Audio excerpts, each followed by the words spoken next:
Yun, magandang araw po sa inyo lahat. Welcome po sa Makapili TV. So, vote buying, yan po yung pinakamalaking problema po ng COMELEC tuwing sasabit po ang eleksyon. So, sa ngayon po, ang vote buying po is hindi lang naman po yan sisimula bago mag-eleksyon. So, as early as last year pa po, nag-start na po ang pag-vote buying sa pamamagitan po ng pagbibigay ng mga ayuda. So, diyan po nagtatago itong mga congressman natin dahil ginagamit nila yung ayuda bilang substitute. Diba? Dahil hindi nga sila naglalabas ng pera, dahil ito ibigay ng gobyerno, sinasakyan po nila yung pamimigay ng ayuda at inalalabas nila na dahil sa kanila, kaya nabigyan po ng pondo para makapagbigay ng ayuda sa mga kababayan natin mahihirap. So, isa yun po ng vote buying pero hindi siya masasabing illegal dahil nga ito programa po ng gobyerno. Unlike kasi yung vote buying na ginagawa kapag one day, 1 week before ng election, ng pagboto, yun pa lang po masasabi natin illegal siguro yun kapag mga ganung mga araw na lang po yung binibilang bago mismo yung araw ng botohan is hindi na po, kumbaga illegal na po yun. So matatawag ng vote buying. So ito po yung nagiging ngayon ng COMELEC, paraan po nila. So humingi sila ng tulong at nakipagsanib pwersa sila sa NBI para tutukan itong vote buying. So panoorin po muna natin itong balitang to, pero syempre bago ang lahat, kung hindi ka pa nakasubscribe sa Makapili TV, baka pwede naman po pakipindot po muna yung subscribe button. At the same time, palike na rin ng video, wala naman pong bayad dyan, kaya pindot na. So ito, panoorin po natin itong balitang to para malaman natin ano ba yung magiging hakbang po ng COMELEC para labanan yung vote buying na mangyayari sa midterm election po natin. Lumagda sa isang kasunduan ng COMELEC at NBI para labanan ang iba't ibang paglabag sa election rules. Isa raw sa inaasahan ng COMELEC ang talamak na vote buying sa 2025. Saksi, si Maki Pulido. Ang bilihan ng boto parang singtanda ng halalan sa bansa at hindi maiiba sa parating na 2025 elections. Ini-expect natin sa darating na halalan, magiging talamak ang pamimili. Nagagamit na ang payment platforms ngayon sa bilihan ng boto. Pero tingin ni Garcia, sa 2025 elections, mas personal ang magiging abutan ng pera. Alam na raw kasi ng vote buyers na minomonitor na ito ng mismong payment platform na agad ire-report sa COMELEC.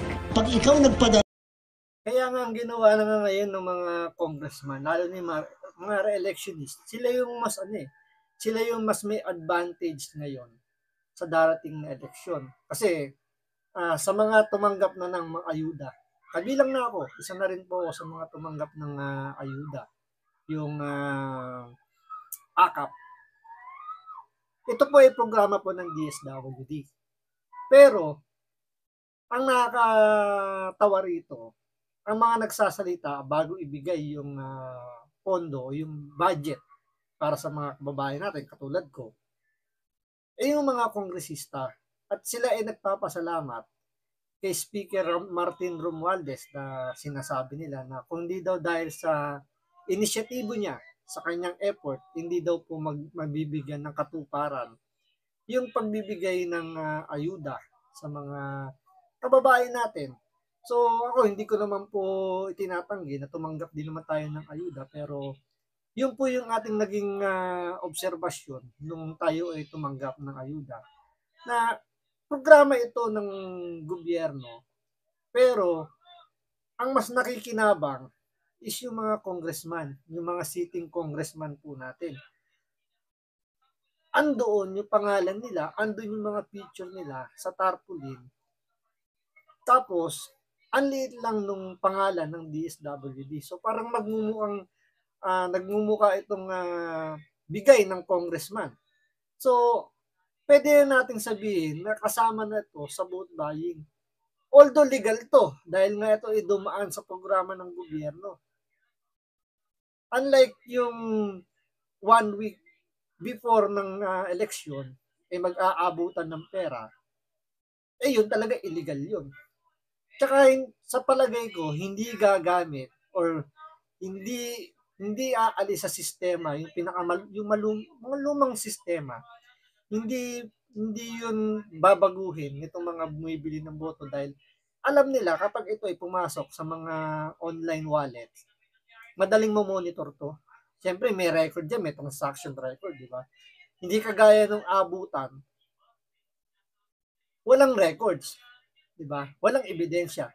So paano mo makakasuhan yung isang tao kung wala kang ebidensya? Hindi naman pwedeng hearsay lang, nakagaya ng sinasabi ni Congressman Kong na basta marami ng chismis, pwede mo nang sampahan ng kaso. Hindi po ganun yun. Hanggat wala kang matibay na ebidensya, hindi ka pwedeng kasuhan. Mababasura lang yan kung kakasuhan ka nang wala man lang matibay na ebidensya. So, kaya sa palagay ko, gagamitin pa rin ng mga magtatangka mag-vote buying yung lumang tradisyon dahil ito'y walang ebidensya. At ito ay ginagawa one day, 2 days before ng election. Doon pa lang talaga nila ibubuhos yung pondo. Pero, ito yung pansinin nyo, habang lumalapit po yung kampanya, diyan po bubuhos ang pagbibigay ng ayuda ng mga congressman. Tandaan po ninyo, binawasan po ang pondo ng PhilHealth. So, hindi sila nagbigay ng subsidy dahil ang pinondohan nila is yung AKAP. Binawasan nila yung pondo ng DepEd dahil ilalagay din nila yung pondo doon sa pamimigay ng ayuda. So kahit tumatakbo na yung election campaign, pwede pa rin mamigay ng pera, ng ayuda ang gobyerno at sasakyan yan ng mga sitting congressman natin, yung mga nakaupo, yung mga incumbent, kumbaga. Sasakyan nila yan. Dahil nga naman, hindi sila maglalabas ng pera, hindi mababawasan yung hawak nilang pondo. Yung mga ibibigay na campaign na funds nila, malamang hindi nila masyadong magamit yun dahil sasakyan nila yung pamimigay ng ayuda. Palalabasin nila na yun ay galing sa kanilang inisyatibo, sa kanilang kumbaga sa tulong nila, yung mga constituent nila is nabigyan ng tulong through ayuda. Kaya mahihirapan dito sa tingin ko lang ang COMELEC na labanan tong vote buying na to dahil ang vote buying nagsimula na last year pa, nagsimula na yan. Doon pa lang sa People's Initiative. Kung naaalala ninyo, di ba nagpapirma na sila diyan ng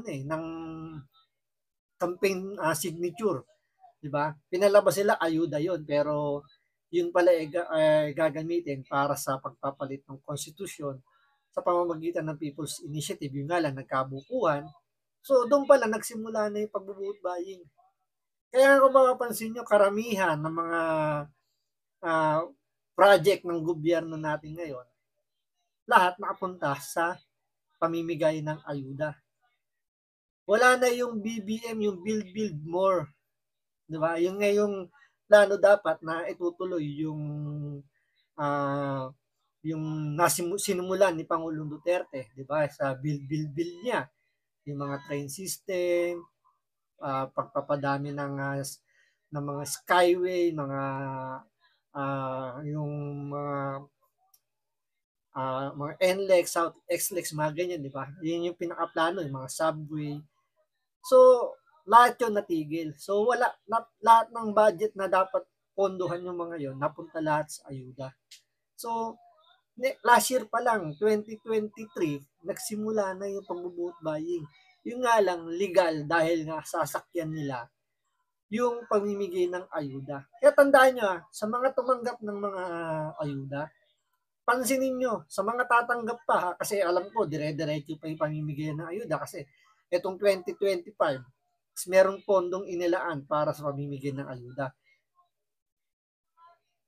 Kumbaga obserbahan ninyo, kapag kayo ay nasama sa mabibigyan ng ayuda, malamang sa malamang makikita mo yung mga picture ng mga congressman at parang palalabasin nila na galing sa kanila yung pondo. Kaya hindi naman pwede imbestigahan niya ng COMELEC or ng NBI dahil legally ayuda yun eh. So, wala silang makukuhang diyan, kumbaga hindi nila pwedeng gamitin yun bilang part ng vote buying. Dahil nga, kumbaga sabi nga nila, di ba, huli pero hindi kulong. Nagpadala sa 20 tao at mahigit sa isang araw, sa isang transaksyon, pipresyong ka namin na engage sa vote buying. Sa pag-aaral daw ng Okta Research, hindi nagbebenta ng boto ang karamihan sa mga Pinoy. Pero kalimitan, ang mga mahihirap na botante ang sinasamantala ng mga politiko. Totoo yan. Di ba? Kaya nga kung titingnan mo yung structure po ng ng bansa po natin, parang triangulo, di ba? So, kukunti lang po yung mayayaman. The rest nun, mga susunod, siyempre, middle class, tapos yung mga mahihirap na. So, kung titingnan nyo, mas marami yung mahihirap, yun po yung talagang binabag sa kanila ng pondo para sa pag-vote buying. Illegal or legal man, yun talaga yung binubuhusan nila. Siyempre, yung mga mayayaman, hindi na yung kailangan suhulan dahil din man niya makukuha ng padala 2,000 eh. 500, 1,000, hindi mo makukuha sa ano yan. Ano nila, baka sila pa magbigay ng pere. Pero yung mga mahihirap nating kababayan, especially yung talagang nandun sa may category ng C, D, tsaka E, talagang walang-wala, yung mga less fortunate, kung tawagin nga natin. Sila yung mga talagang tinatarget ng mga buhaya sa gobyerno natin. Sila yung target dahil sila talaga yung madaling mapaikot ang ulo. Lalo na sa ngayon, namibigay ng ayuda. So, maging ang labas niyan sa isip ng mga kababayan natin, etong congressman nagbigay ng ayuda na dapat yun talagang galing sa DSWD. Dahil nga picture nila yun nandun sa tarpaulin, tatatak sa isip nila na yung ayudang ibinigay is galing sa congressman, mayor, kung sino man yung kasama doon sa namigay ng ayuda na yun. Tatatak sa utak ng mga Pilipino, yun ibigay ng mga politiko na yun. Kaya nga kumbaga, itong mga politikong to, nag-i-evolve din. So, kung dati, pa isa-isa yung bigay, ngayon ang targetan nila talaga malaki yan na. Pansinin niyo, isa sa mga naobserbahan ko nung namigay ng ayuda, bago nila ibigay yung pera, talagang iipunin muna nila lahat ng tao. So, bago sila mag-start, kailangan mapuno na nila yung stadium. So, bago ibigay yung ayuda, magsasalita na dyan yung mga congressman at pasasalamatan na si Speaker Romualdez na kung hindi daw dahil sa kanyang initiative, walang ayudang makukuha yung mga kababayan natin. Maraming klase ng vote buying, pwedeng in cash or in kind, at kalimitan binubuhos ito sa mga huling araw bago eleksyon, ayon sa political analyst na si Ranjit Rai. Instead of thinking long-term and thinking of big things like democracy, citizenship, and leadership, they look at the short term. It's a chance for us to eat. Mas madalas daw na boto ng buong pamilya ang binibili. Talamak daw ito sa local level o para sa mga posisyon halimbawa ng councilor, mayor, governor o congressman. There's a package given to the family to vote or not to vote. Certain communities and barangays that are not favorable, local politician will try to either prevent them from voting or encourage them to vote. Sabi ng COMELEC, pinahihina ng vote buying ang integridad ng eleksyon. Kaya nilagdaan ng memorandum of agreement sa pagitan ng COMELEC at NBI para mabantayan di lang ang vote buying, kundi iba pang paglabag sa election rules. Hindi ko sasabihin sa inyo ang gagawin naming action dahil malalaman na nila. Pero meron na po kaming plano. Sa GMA Integrated News, Maki Pulido. Pero sa tingin ko, hindi ganun, sana lang. Ito wild guess lang naman. Mukhang wala rin mangyayari doon sa sinasabi nitong COMELEC. Yung pagkipagtulungan nila. Kasi, alam din ng mga magbo-vote buying na yan na kapag pinadaan nila sa online banking o mga e-wallet, yung pagbili ng boto, mahuhuli sila. Kasi may ebidensya. Unlike kung ibibigay mo yan ng personal, abutang, kaliwaan, walang ebidensya. As long as hindi kakanta yung inabutan, walang ebidensya mangyayari. As long as hindi magrereklamo yung inabutan, walang kaso. Sabi nga nila, di ba? Kung walang magrereklamo, walang kaso. So, paano ka magrereklamo kung ikaw ay naabutan? Kaya nga, ang pinakamaganda rito, sundin nyo sa mga kababayan natin, mga mabibigyan. Kung kayo aabutan ng pera, kunin nyo. Kasi pera naman ng taong bayan yan, hindi naman yung pera ng mga buhayang politiko eh. Kunin nyo, pero iboto nyo kung ano yung nasa sa loob nyo. Kung ano man yung pananaw ninyo, iboto nyo. Hindi dahil sa binayaran kayo, is kailangan siyang iboto. Hindi naman nila malalaman kung sino yung binoto mo eh. Kunin nyo yung pera, then iboto nyo kung sino sa palagay nyo tama. Kaya, ito pa rin po yung magiging panawagan ko sa inyo. Kung gusto natin ng pagbabago, bumoto tayo ng bago. So, kumbaga ano na to eh, trial and error na to eh. So, naglagay na tayo ng mga matatalino, ng mga magagaling. Sa palagay natin, magagaling, pero walang nangyayari sa bansa natin.